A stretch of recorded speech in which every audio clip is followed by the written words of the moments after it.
Je suis là pour vous parler du Reiki, de mon Reiki, qui est le Gendai Reiki.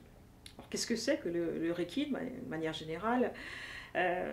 C'est une technique qui nous vient, un art même, qui nous vient du Japon, par l'intermédiaire de Mikao Usui, et qui est né en 1865, et qui est mort un peu avant la dernière guerre mondiale.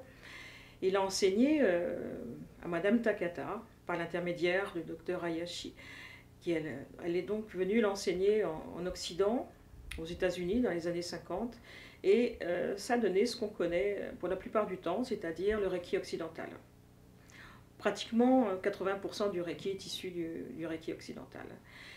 Il y a un autre personnage qui rentre dans le paysage du Reiki autour des années 2000, c'est Monsieur Hiroshi Doi.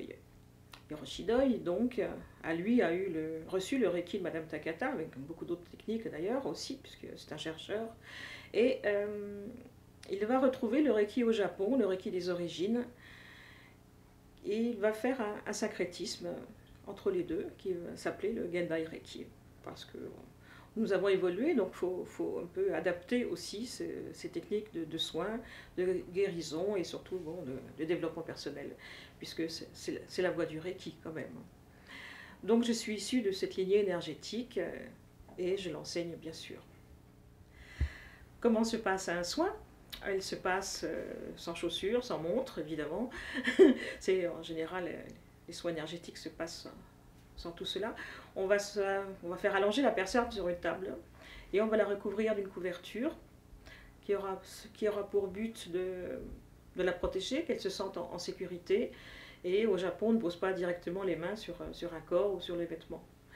Donc ça va nous permettre surtout de travailler plus facilement, de glisser plus facilement d'un endroit à un autre, sans que ce soit équivoque et sans que ce soit un massage en fait. On va dire c'est pas du tout ça le Reiki.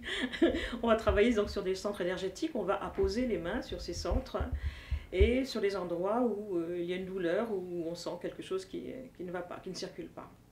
Donc une séance dure environ 3/4 d'heure sur les deux côtés, sur le dos. Et ensuite, on se retourne sur le ventre. Le Reiki est accessible à tout le monde, bien entendu. Tout le monde peut faire cela. Tout le monde peut pratiquer le Reiki. C'est un enseignement que je donne et dont je vous parlerai dans une deuxième vidéo, puisque c'est du Gendai. Il y a des choses particulières dans le Gendai qu'on ne trouve pas dans d'autres techniques Reiki.